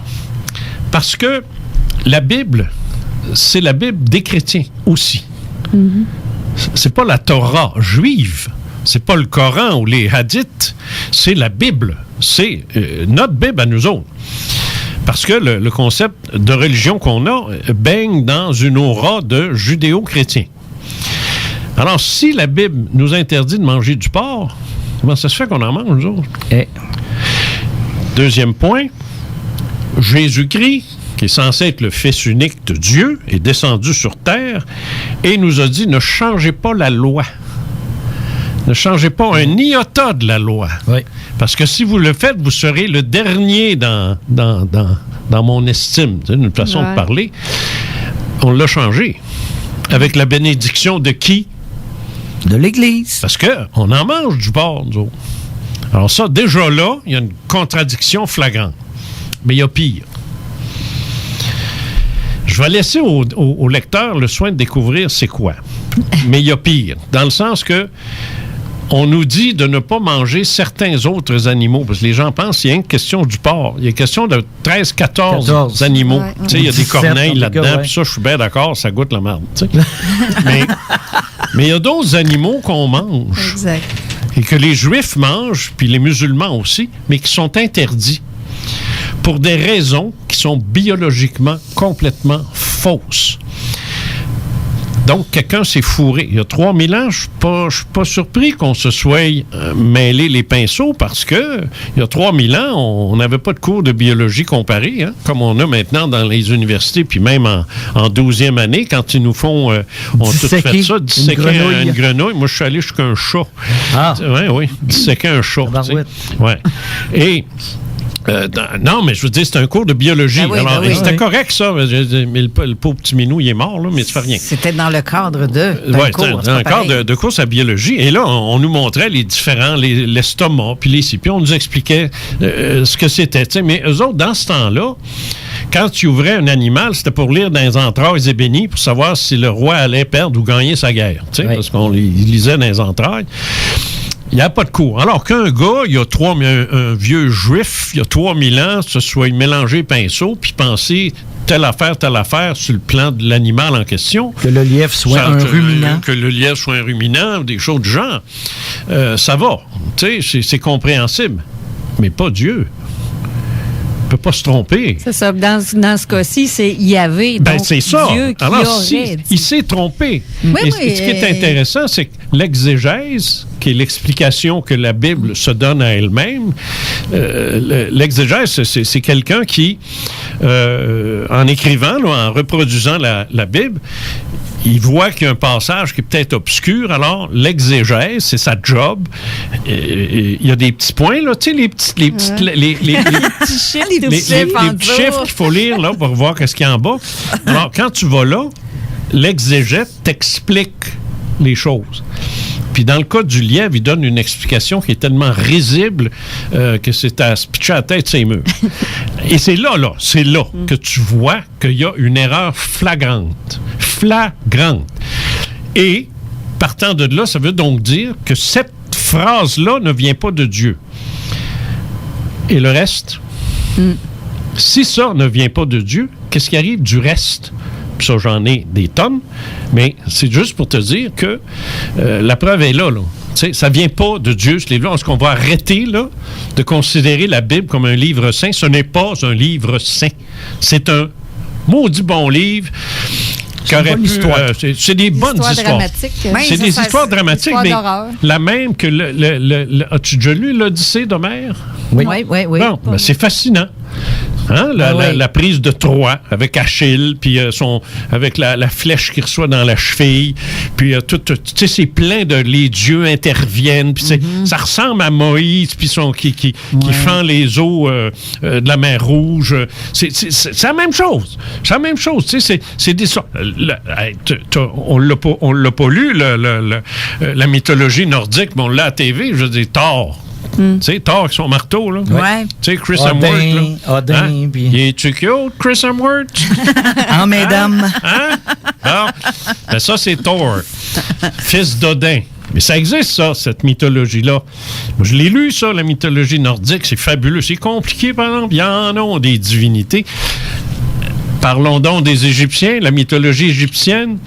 Quand Isis cherche son frère Osiris, qui s'est fait tuer, coupé en morceaux, puis envoyé partout en Égypte, qui a fini par retrouver, puis à recoller ensemble, puis à avoir un enfant qui va s'appeler Horus, qui va être un... Hey, c'est fantastique des histoires comme ça! non, mais c'est le fun à lire. C'est tellement réel. Mais est-ce qu'on nous a appris ça à l'école? Ah non, pas du tout. Non, il n'y en avait qu'une seule histoire qu'on avait le droit de lire. C'est celle du petit Jésus, celle de Dieu, le Dieu des Juifs. Le petit catéchisme. C'est ça, c'était le seul. Non, la Genèse, là, puis l'homme créé en 6 jours, puis Adam et Ève, puis ainsi de suite. C'est ça que je parle. Ça, on avait le droit, ça. Mais c'est la seule chose qu'on avait le droit d'apprendre. La seule. C'est tout récent, les cours sur les religions, là. Mais encore là, les cours de pastoral, on continue de te dire que la Bible, c'est la parole de Dieu. Exact. On continue de le faire. Ouais. Moi, Et on l'impose. J'ai une petite... Il a fallu que je me trouve, parce que je ne veux pas faire comme Denis Lévesque, là, t'ostiner écœuré, là. mais j'essayais de trouver à quelque part une brèche à ce que je pourrais te pogner. J'ai eu de la misère. Sauf une place. OK, vas-y. J'aimerais ça. Oui, c'est... Oh! Bonne chance. Ouais, bonne chance. Il y a un moment donné, tu as dit, celui qui naît du verbe naître. Dans le fond, on est censé connaître le bon et le mal en partant, dès la naissance. Moi, j'ai une bémol là-dessus. Pas dès la naissance. Pas dès la naissance. Ça, je suis sûr de ne pas avoir écrit ça. Pas dès la naissance. Dès qu'on a conscience. OK. Dès la naissance. Dès la conscience. C'est-à-dire, en fait, on nous disait ça aussi autrefois. On appelait ça l'âge de raison. À 7 ans. Tu sais, mais c'est rendu 5 ans à peu près. Quand un enfant... j'ai donné un exemple tout à l'heure, mais on n'était pas en onde. Alors là, je peux le répéter. Moi, j'ai déjà volé des sous à ma mère, tu sais, des 5 sous qui traînaient sur son bureau, parce que j'avais remarqué au magasin qu'elle prenait ces petites affaires-là, elle donnait ça à un monsieur, puis le monsieur, il donnait un petit sac de bonbons. Moi, je ramassais les bonbons. Alors, quand je revoyais les petites affaires sur le bureau de ma mère, je me disais, c'est ça qu'elle prenait. Tu sais? Alors, moi, je prenais ça, puis j'allais m'acheter des bonbons. Mais c'est drôle, hein? En le prenant, je me cachais. Je me cachais. Ouais, ça, c'est vrai. Ça, c'est important, ça. Ouais. Ça, c'est très important, ça. Je me cachais. Tu sais, j'arrivais pas en prenant le 5 sous, puis me promener comme ça, puis aller le montrer à ma mère, puis dire, gars, j'ai pris le 5 sous, je vais m'acheter des bonbons. Non. Je le cachais et je mentais. Parce que tu savais que c'était pas Je bien. mentais. C'est qui a pris l'argent sur mon bureau? Je vous ai pas un mot. Ouais, je vous ai pas un mot. J'aurais même pu aller jusqu'à dire, c'est mon frère. Tu sais? Pourquoi non? Parce que ça veut dire qu'à 4 ans, 5 ans, je n'étais pas à l'école ni maternelle, ça n'existait pas à maternelle. Donc, tu n'avais pas appris de catéchèse dans ce temps-là? Non, rien appris de ça. OK. On ne m'écœurait pas encore avec ça. J'avais donc un sens moral inné. Je savais que c'était mal. Je le faisais pareil. J'étais un petit maudit. Je savais pareil, un petit malcommode. Mais... tu sais, le petit ange sur l'épaule puis le petit démon, là, c'est le même pain. Le petit démon gagnait, tu sais. Prends les Saint-Saëns, elle le verra pas. Elle le verra pas. Ça va être bon et bonbon. C'est ça, tu sais. Fait que là, je le prenais de ça. Après ça, on a renforcé, mes parents et l'école a renforcé l'aspect moral de ne pas voler, que j'ai finalement compris. Ça a été long, mais je l'ai compris. Mais je le savais, je l'ai toujours su. Et c'est ça qui est important. Ça veut donc dire que nous naissons et nous évoluons, mais jusqu'à 4-5 ans. On s'entend qu'à 2 ans, 3 ans, d'ailleurs, à 2 ans, 3 ans, l'enfant ne dit pas « je ». Tu sais, il ne dit pas « je ». C'est « bébé veut ». Ouais. Tu sais, ou si il s'appelle Jean, il va dire « Jean veut ». Il parle à la 3e personne parce qu'il ne s'est pas encore identifié à lui-même. Ouais. C'est pour ça qu'on dit que ça reste un animal. T'sais. Mais rendu à 4-5 ans, là, il a une conscience du bien ou du mal et aura tout au cours de sa vie des choix à faire, indépendamment du code moral de chacune des religions. Parce que manger du porc pour le petit Abdullah en cachette, c'est mal. Oui. Exact. Mais pas pour le petit Michel. Exact. Il peut prendre des hot dogs tant qu'il veut. Là, à ce moment-là, il y a le bien et le mal acquis, Ouais. qui deviennent des codes moraux, ethniques et culturels. C'est ça. Donc, l'éducation y est beaucoup. De l'homme. Parce que, Bon. tu sais, c'est comme quelqu'un qui grandit dans une famille de 8 enfants. D'autres, c'est un enfant unique ou 2, 3.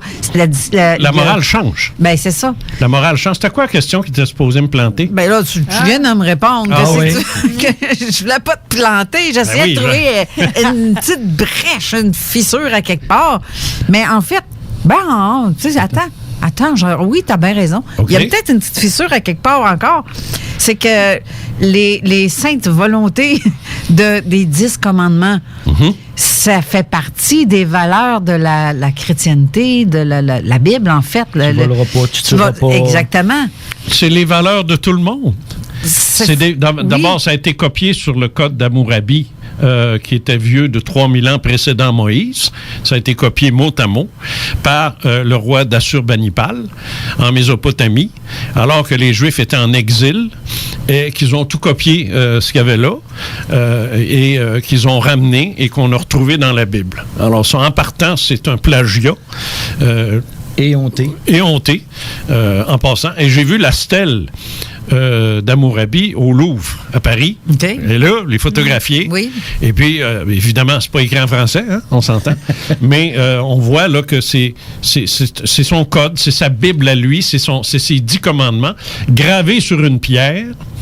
Ils se sont pas forcés, Juifs, là. Déjà vu. Gravés sur une pierre, déjà vu, et qu'ils ont, dans des histoires de bonhommes, pour rendre ça big, là, tu sais, là, c'est Moïse qui monte la montagne, puis le tonnerre, puis les 2 roches qui arrivent. Bref, c'est l'ancêtre des tablettes en passant. Et on a ça aujourd'hui. Alors, continue, Carole, ça va bien.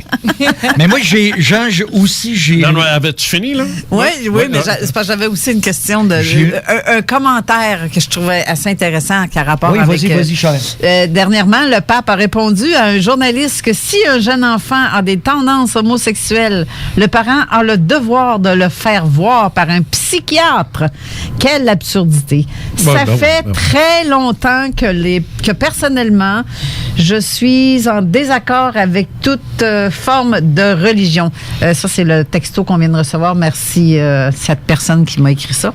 Mais qu'est-ce que... est-ce que t'en penses? L'Église est arriérée, là. Elle est arriérée dans tout.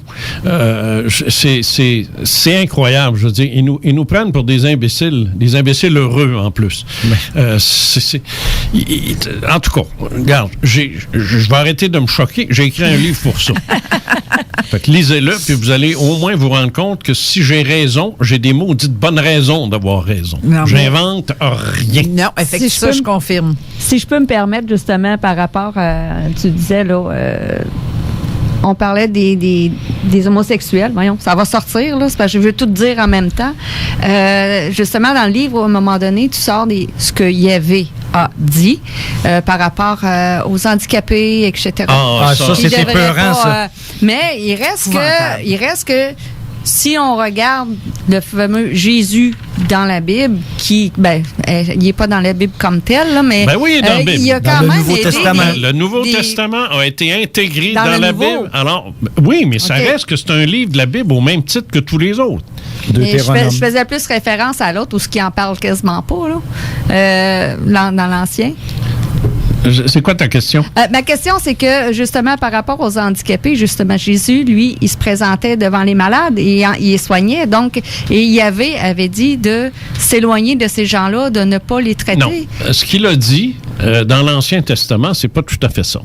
Dans l'Ancien Testament, Yahvé a été très clair à l'effet qu'il ne voulait pas avoir de prêtres qui s'approchent de son autel s'ils sont infirmes, handicapés, boiteux, rachitiques et paralysés ou qu'un défaut, tu sais, finalement, et que cette loi-là devait être observée pour les prochaines et futures générations. Donc, théoriquement, un rabbin est forcément un prêtre, parce qu'on a adopté la Bible, un rabbin, un prêtre qui serait infirme, n'a pas le droit d'être prêtre. Dieu n'en veut pas. Et l'exégèse nous dit, parce qu'il est diminué aux yeux de Dieu. C'est un être diminué. Il n'est pas digne parce qu'il manque une jambe ou parce qu'il y a un défaut ou parce qu'il est rachitique ou bossu ou qu'un défaut. Tu sais, un enfant qui aurait la thalidomide n'aurait jamais pu devenir prêtre. Ben, donc, apparemment... C'est de l'élitisme. De l'élitisme. Élite, tu sais. Ouais. C'est de l'élitisme flagrant, puis impardonnable et inacceptable si ça vient de Dieu. Ou si c'est Dieu qui dit ça, he's the same son of a bitch que j'ai parlé tout à l'heure. Mais c'est pas Dieu qui a dit ça. C'est ça là, qu'il faut comprendre. Tu sais, c'est un homme qui a écrit ça. On va-tu se le mettre dans la tête? C'est un homme, un vieux rachitique probablement, lui aussi. C'est un vieux détestable juif d'il y a 3000 ans qui déteste probablement le monde, la façon qu'il écrit, et qui a écrit ça. Et c'est rentré dans la Bible. Savez-vous combien de gens, à travers les millénaires, sont à l'origine de la Bible? Il y en a un méchant paquet. Il y en a un. Ah? Yes, madame. Mais quand ça a été repris et réécrit, ça a été modifié. Mais à l'origine de la religion de la Bible. C'est le roi... Non, Eusèbe de Césarée. Oh. Eusèbe de Césarée est le seul individu qui a eu l'autorisation de créer la première Bible à partir de tous les écrits qui existaient. Et il l'a fait sous l'ordre de Constantin, qui était l'empereur à ce moment-là de Rome. 325 ans après la mort du Christ, ça veut dire qu'il n'y avait plus aucune référence humaine pour en parler. Toute mort, forcément. Et ces gens-là, ce bonhomme-là, Eusèbe de Césarée, a regroupé tous les livres pour en faire une Bible à la demande express, la commande express de Constantin. Pourquoi? Parce que Constantin était dans la merde. C'est en 325 après Jésus-Christ, c'est-à-dire à 105 ans de la fin de l'Empire romain. Il ne savait pas quand est-ce qu'il finirait, mais il savait, ça commençait à sentir, tu sais, ça sentait mauvais, là. Tu sais, il regardait ça, puis un peu comme nous, on regarde les Américains avec Trump, on se dit, c'est fini, ce pays-là. Ouais. Alors, là, lui a regardé ça, puis il s'est dit, moi, là, à l'époque, c'était pas comme aujourd'hui. À l'époque, pour cimenter les peuples, pour s'assurer, parce que Rome, c'était pas juste Rome, hein? Rome, c'était presque toute l'Europe, puis l'Afrique, puis une partie de l'Asie, là. C'était énorme. L'Empire romain. Pour consolider l'Empire romain, le raviver, lui redonner la flamme qu'il avait, il a créé une religion. Et il avait le choix, parce qu'il y en avait déjà beaucoup. Il y avait le mitracéisme, en tout cas, il est dur à prononcer, mitraïsme, en tout cas, bref. Ça croyait à Mitra. Mitra, le dieu Mitra, qui était lié à Zoroastre. Bon, tout ça. Il y avait ça. Il y avait d'autres types de religions de toute origine, dont les croyances des Égyptiens. Isis, d'ailleurs, était adorée par les Romains. Hein? Les Romains adoraient Isis, qui était égyptienne pourtant. T'sais. Alors, toujours est-il que Constantin a dit, je vais créer une religion. Et il y en a une ici que je trouve intéressante parce qu'ils ont un personnage intéressant qui était Jésus. Alors, il a dit, tu vas m'écrire une Bible, tu vas me ramasser tout ça, puis... on condense. On avance. On part de là. Ça a marché, mais pas terrible. Jusqu'à ce qu'à un moment donné, il en arrive à la conclusion que la théorie de Paul, qui est un Romain, Saint Paul, qu'on appelle Saint Paul, qui est un Romain, lui est arrivé avec la résurrection. Et ça, pour Constantin, c'est extraordinaire parce qu'il s'est dit, ça c'est comme Hercule qui a ressuscité. C'est comme Osiris qui a ressuscité. Oh, good! Il a pris ça et il a christianisé tous les autres mythes. C'est pour ça que quand on analyse correctement la religion chrétienne, on se rend compte que c'est des emprunts faits à toutes les autres. Comme Noël. À toutes les autres. Et ça, je le démontre dans mon livre de façon explicite. Exact. Alors voilà, ça répond à ta question que j'ai oubliée d'ailleurs. J'ai une question, Jean. Dans ton ça a l'air qu'un- Après, on va la pause. Si ta question est longue ou la réponse est longue, tu veux la dire? la réponse, ça va être longue, je pense. On va la OK. pause d'abord, OK. on va revenir. Parce que j'ai encore 2 pages de questions qu'on n'aura même pas le temps de lire. Eh oui. Moi, je vais faire un petit choix pendant la pause là-dessus.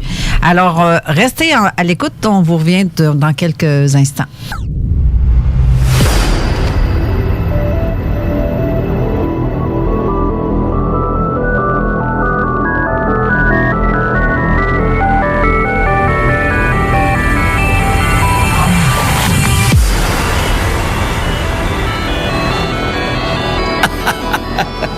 Oh, on est de retour.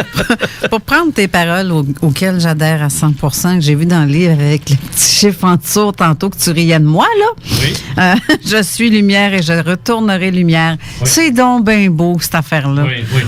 C'est ouvert, ça? Ben oui, regardons ça, toi, j'avais pas ouvert mon micro. Pour moi, j'ai pesé sur le piton en bas. C'est donc bien beau, ça, ce petit truc-là qui vient de... Ça vient de...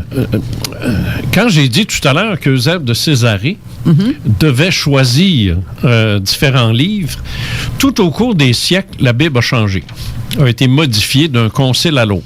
Ça, il ne faut pas oublier ça non plus. Et bien sûr, ça restait la parole de Dieu, sauf que c'était un peu comme si on disait « Ouais, mais la parole de l'autre fois n'était pas bien bonne. On va changer. » Alors, on a enlevé des livres, on en a ramené d'autres, on l'a modifié comme ça. Des hommes l'ont modifié. Ouais. Mais se disait inspiré par Dieu. Alors, c'est la parole de Dieu. Ça, oubliez jamais ça dans vos prières. Alors, plusieurs évangiles, on pense qu'il y en a rien que 4, de bien plus que ça. Il y en a plus que ça. Il y en a des tonnes. Les évangiles apocryphes. Qu'on appelle apocryphes. Qui est encore là, comme Messager le disait, qui est une autre joke, parce qu'on nous disait qu'apocryphe voulait dire interdit, alors qu'apocryphus en grec veut dire secret. Oups, regardons ça. On nous a fourré là-dessus aussi. Ben, justement, parlant de secret, parce que... Attends, je vais finir, parce que je vais l'oublier comme tout à l'heure. Donc, parmi les évangiles secrets, interdits aussi, se trouve l'évangile de Thomas, qui n'existe pas. C'est Marc, Luc, Jean et Matthieu. L'évangile de Thomas, il existe, mais il n'est pas dans la Bible. Mais il faut le lire pareil, parce qu'il est très intéressant. Et cet évangile-là, on le qualifie de gnostique. Et quand on qualifie un évangile de gnostique, c'est un peu comme si on disait que ce que Jésus disait nous appartient à nous et établit une relation personnelle avec Dieu. Alors que l'Église, il faut passer par elle. T'as pas le droit de parler à Dieu tout seul. Là, ça compte pas. Moi, il y a un prêtre m'a déjà dit ça. Moi. Ben. Ça compte pas. Tu peux, là, mais ça compte pas. Il faut que ça passe par nous autres. Ben, justement, parlant de prêtre... Et c'est là que Jean-Yves Leloup, qui a écrit le livre qui nous présente l'Évangile de Thomas, nous parle de la gnose, dans laquelle tu n'es que poussière et tu redeviendras poussière. Pour le gnostique, c'est « Je suis lumière et je redeviendrai lumière ». Méchante différence. Voilà. Mais c'est tellement... tu sais, l'énergie, on est fait d'énergie. Ben oui. Donc, esprit d'abord, humain ensuite. Exactement. Voilà. Mais tu parlais de prêtre, là, c'est ça que je trouve assez... j'ai resté surprise de voir ça dans ton livre. Je te lisais, puis je me dis, mon Dieu... Tu réécoutes, moi, là. Il y a quelque chose, et c'est pareil. On a fait la même démarche, la même recherche à quelque part. Toi, ça fait 20 ans que tu travailles là-dessus. Moi, non. Il y a 20 ans, j'avais une tête en l'air un peu plus. J'étais comme moins dedans dans ce temps-là. Mais j'ai rencontré un prêtre l'année passée, un prêtre retraité, pardon. Je dois le dire parce que Manon en est témoin. Défroqué ou retraité? Retraité. Parce que retraité, il reste prêtre à vie, là. Oui, non, mais même si, parce qu'il nous a fait parce qu'on travaille sur un projet de documentaire et on avait posé certaines questions hors d'onde, hors ligne, hors caméra, mais il nous l'a répété devant caméra et je suis tellement restée surprise quand j'ai lu ton livre, j'ai fait comme exactement ce que le prêtre nous a dit. Il a dit quoi? religion nous cache des choses parce que nous ne sommes pas prêts, que ce soit pour côté extraterrestre. Il m'a parlé de dimensions parallèles aux autres, à la nôtre, qu'il y a plusieurs dimensions. Quand on meurt, on devient lumière, oui, et on quitte vers une autre dimension. C'est un des seuls prêtres que j'entends dire ça. C'est-à-dire que... J'en ai connu un. Ouais, moi aussi, un jésuite. Il y a des individus qui se démarquent de l'Église. Il y en a. Ah oui. Et surtout lui qui est retraité, ben, il s'en fout de perdre son poste. Exactement ce qu'il m'a répondu. C'est exactement ça. Il s'en fout. À la rigueur, il pourrait attirer l'attention de l'archevêché sur lui, mais qui ne pourrait pas le punir, parce que, je veux dire, tu sais, il ne peut pas y toucher. Trop tard. Mais il y en a. Il y en a plus qu'on pense. Il y en a du monde intelligent là, parmi les religieux. Là. D'ailleurs, je le répète encore, je n'attaque pas les religieux dans ça. Ils sont presque aussi victimes que nous autres. Là, eux autres, c'est eux qui se font dire qui sont maintenant les porte-parole de Dieu. Là. Ils y croient, mais ils se le font imposer grave. Puis ça commence très tôt, là, quand ils sont séminaristes, puis qui montent tranquillement. Là, c'est un lavage de cerveau incroyable. Mais... Alors, c'est ça. Il y en a beaucoup des individus de la prêtrise, soit défroqués ou pas. Moi, un des jésuites les plus extraordinaires que j'ai connus était défroqué. C'est l'archéologue René Lévesque, pas le politicien, mais l'archéologue, qui était d'une ouverture d'esprit là, phénoménale. Et c'est la raison, d'ailleurs, pour laquelle il a défroqué, mais il voulait se marier aussi. Alors, ça explique bien des choses. Mais il y en a. Il y en a. Ça c'est sûr. Selon vous tous ici, là, comment est-ce qu'il y en a de Dieu? Toi, Jean? Je comprends pas ta question. Il y en a combien de dieux? Ça dépend, là. Grand bon Dieu, là. Dieu. Moi, je pense à une force, là, une force intelligente. C'est-à-dire, oui, parce que dans l'univers, tu as une progression vers l'unicité. Tu as une progression vers ça. Et forcément, la perfection suprême, est-ce qu'elle est partagée? Je l'ignore. Parce que Dieu est inconnaissable. C'est trop gros pour nous autres. On peut croire, mais c'est trop gros pour nous. On est peut-être tous dans le champ. C'est peut-être complètement différent de ce qu'on pense. Il faut être il faut pas se prendre pour de la merde pour dire, moi, je sais c'est quoi Dieu. Je ne sais pas. Moi, je crois. J'ai une croyance. Tu sais, moi, je l'appelle la Divine Mère. J'ai une croyance que je propose, que je partage. À la fin de mon livre, je vous donne un exemple. Mais c'est tout. C'est peut-être pas ça pantoute. Non, je ne sais pas. C'est inconnaissable. C'est trop gros pour que l'homme le sache. De là à en dire ce que je veux en venir, en fin de compte, c'est que s'il y a seulement qu'un Dieu, pourquoi les musulmans ne reçoivent pas le même message en bout de ligne que les chrétiens, les juifs? C'est pire, ça, parce que c'est pire parce que l'archange qui a annoncé à Marie, présumément, qui a annoncé à Marie qu'elle allait donner naissance à Jésus, Gabriel, c'est le même qui a dicté le Coran à Mahomet, Gabriel, qui se branche. C'est ça. Pourquoi le message n'est pas le même? C'est un archange qui n'est pas branché. Il ne sait pas de quel bord va aller. En fait, Jésus, c'est un extraterrestre. Ça, je l'ai pensé pendant des années. Est-ce que c'est un être humain qui est devenu maître de justice de la secte la plus intense qui existait à l'époque, qui est celle des Esséniens, qui expliquerait pourquoi il a chassé les voleurs du temple. Ça, j'en parle dans mon livre aussi. Oui. Bon. Est-ce que c'est ça, et que finalement, il est mort sur la croix, qu'ils l'ont débarqué de là, il vivait encore? Oui. On a réussi non pas à le ressusciter, mais à le réanimer. Est-ce que c'est ça? On le sait pas. Personne ne le sait. On a tous nos croyances là-dessus. Moi, je ne crois pas. On a tellement fait. Je sors d'une lecture ultra religieuse, parce que si on dit tout le temps, et ça c'est Sun Tzu qui disait ça, dans l'art de la guerre, connais ton adversaire. Connais ton ennemi. Si tu veux te prendre contre l'Église, tu as besoin de la connaître. Alors moi, je continue mes lectures. Là. Je continue de lire intensément sur tout ce qui s'écrit. C'est incroyable de voir ce qu'on a fait de ce gars-là. Ça n'a pas de bon sens. Tu sais, je veux dire, c'est fou, là, puis on dit n'importe quoi. Il se dit n'importe quoi là-dessus. C'est rendu, là, à un niveau, là, la lumière christique Puis bon, à un moment donné, là, calmez-vous, là, tu sais, je veux dire, personne ne le sait. Nous sommes des humains, on ne sait rien. On s'est rendu sur la Lune, pas plus loin que ça. Regarde, on n'est pas manché pour baver personne. Non. On ne sait rien. Et ça, en plus, Dieu, s'il y a quelque chose qui est inconnaissable, c'est bien lui.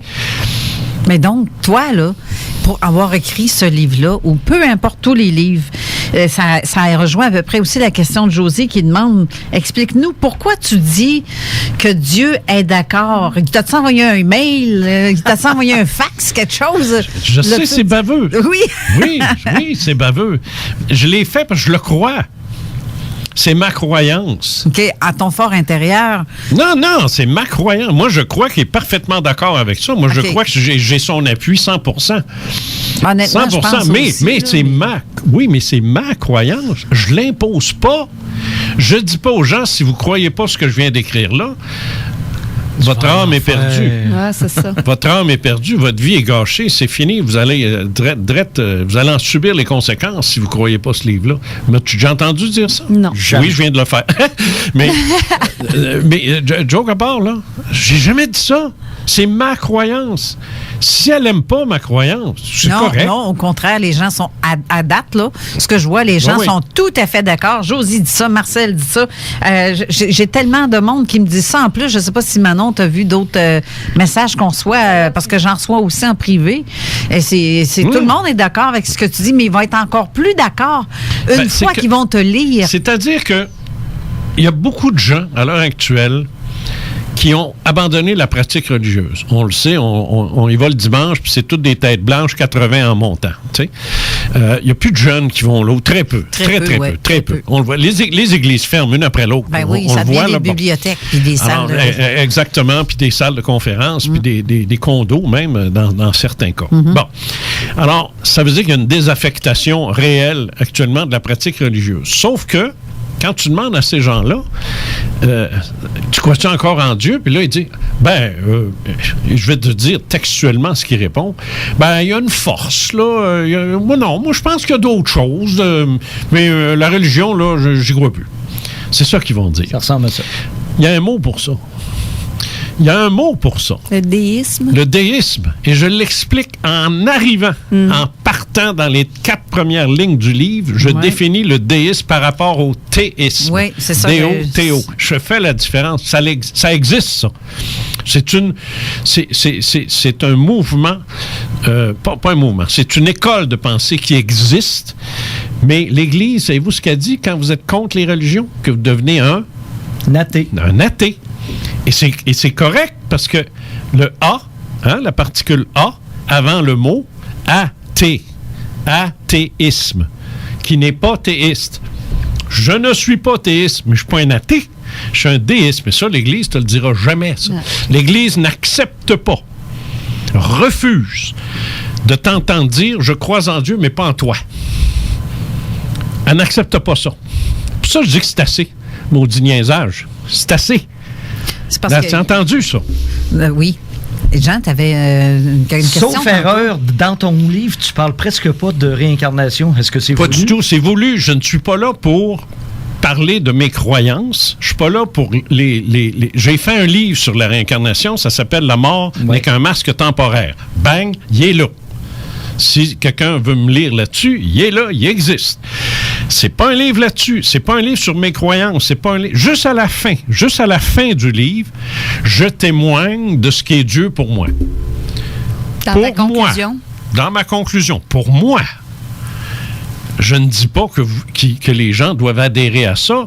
Je leur propose, je le partage. Si quelqu'un me dit, j'ai lu ça, c'est bien beau, mais j'y crois pas. Voilà, pas de problème. Moi, j'ai pas de problème avec ça. Je suis pas gourou d'une secte. Non, il y a personne qui me suit. Moi, je me retourne pas quand je marche. Là, c'est ça, en fait, que tu dénonces. C'est c'est le sectarisme des religions. Ça, exactement. Et le fait que c'est la seule croyance imposée. Mais c'est ça. À moins que tu t'en ailles dans un pays totalitaire, comme en Chine, comme l'ancienne Russie soviétique, ou à Cuba, où là, on imposait par la tyrannie politique, on imposait le régime communiste, notamment, où, là, c'est différent. Tu devais croire aux communistes, sans ça, ils te tiraient une balle dans la tête. C'est ça. Alors ça, c'est de la tyrannie, ça. Mais là, la religion nous dit exactement la même chose, sauf qu'au lieu d'être une balle dans la tête, c'est ton âme en enfer. Mais c'est la même chose. C'est des menaces. Ouais, C'est la même c'est menace. Ouais. C'est ça. Je comprends. Moi, je dis, prends ton gun, puis tu sais où te le mettre. C'est la même menace. Une des choses, moi, que quelqu'un m'avait dit quand j'étais ado, ça m'avait tellement frappé, il m'avait dit, Jésus, mettons, qui a existé, là, il a vécu 33 ans. Et ce que l'Église nous a imposé, c'est les 3 heures qui ont été sur la croix. Oui, si on veut. As-tu pensé à ça? Oui, si on veut. C'est pas les miracles, c'est pas Mais qui aurait pu être heureux, qui aurait pu rire. Non, c'est... moi, je me souviens du prêtre en chair qui disait « Jésus a été mis sur la croix, c'est ta faute. » Ben, excuse, parce que j'étais pas là, excuse-moi. Non, mais c'est un fait. Mais ça, c'est encore là. Ça, c'est un rappel. Cette injonction-là, c'est un rappel de la Genèse à l'effet que la faute originelle, c'est celle de Ève, une femme encore, qui nous a mis dans la marde. Et on paye encore pour. C'est d'ailleurs pour ça qu'on se fait baptiser, pour effacer la tâche originelle. Sauf qu'on est encore pogné avec, parce qu'on a encore besoin, on a eu un sauveur. Mais il est venu nous sauver. Attends. Il est venu nous sauver. Bon, OK, c'est fait. Donc, on est correct, là? Non, on n'est pas correct encore.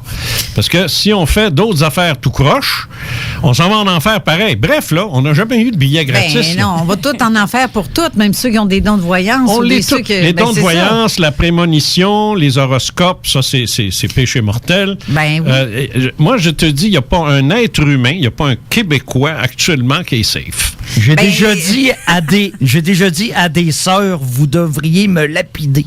Ils ont dit, hein? Ben oui, j'ai dit, c'est marqué dans la Bible, tu lapideras ceux qui lisent l'avenir. Ben justement. C'est marqué. Ben, tu sais, comme un enfant, parce que là, j'ai vu qu'il y avait Ray Blais aussi qui disait, qu'est-ce que tu sais, quand un enfant qui a la vision de Jésus, que Jésus lui apparaît, ou n'importe quelle entité angélique. Je pèse sur mes mots quand je dis entité angélique, soit une rencontre spectrale ou des choses comme ça. Faut-tu tout lapider ce monde-là selon les religions? Mais ceux qui sont comme ça, puis qui voient des choses comme ça, ou qui ont une vue que ce soit ça ou que ce soit de type extraterrestre ou peu importe, tout ce qui rentre en spectral, à mon avis, c'est des personnes qui sont très ouvertes spirituellement. Parce qu'il y en a beaucoup qui font aussi. Parce qu'il y en a beaucoup qui font vraiment pas la différence entre la religion et la spiritualité. Ça, tu tombes là, tu tombes dans le livre que je suis en train d'écrire. Là. C'est vrai?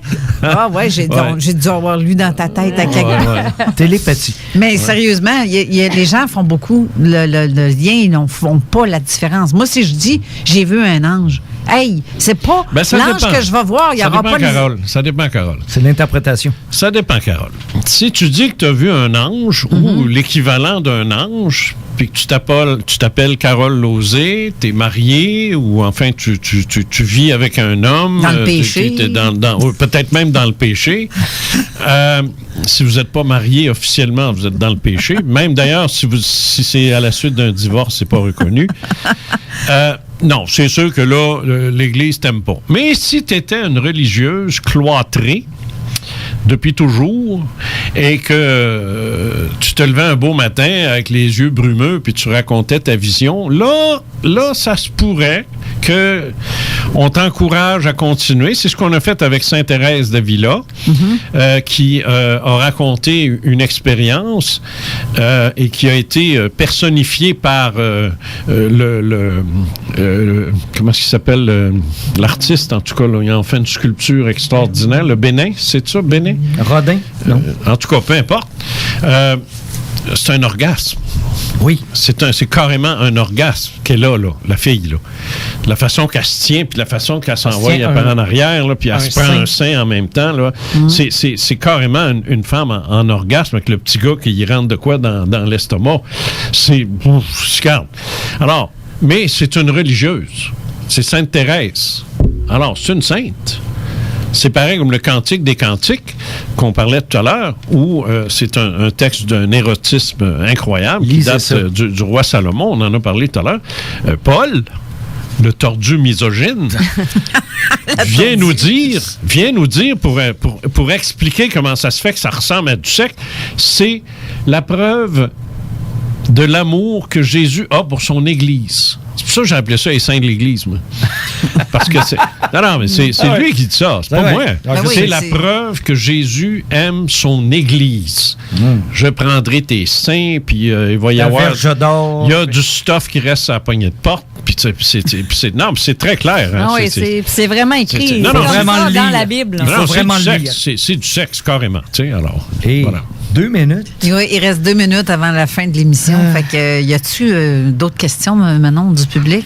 Non, je pense qu'ils ont pas mal tout dit, ce que j'avais la même chose ici. OK. Je sais qu'il y en a qui m'écrivent sur un autre post. J'ai pas le temps de tout vous lire, malheureusement, parce que c'est ça. Je peux pas regarder partout puis et suivre en même temps l'émission. Je veux pas manquer non plus ce qui va être dit en ondes.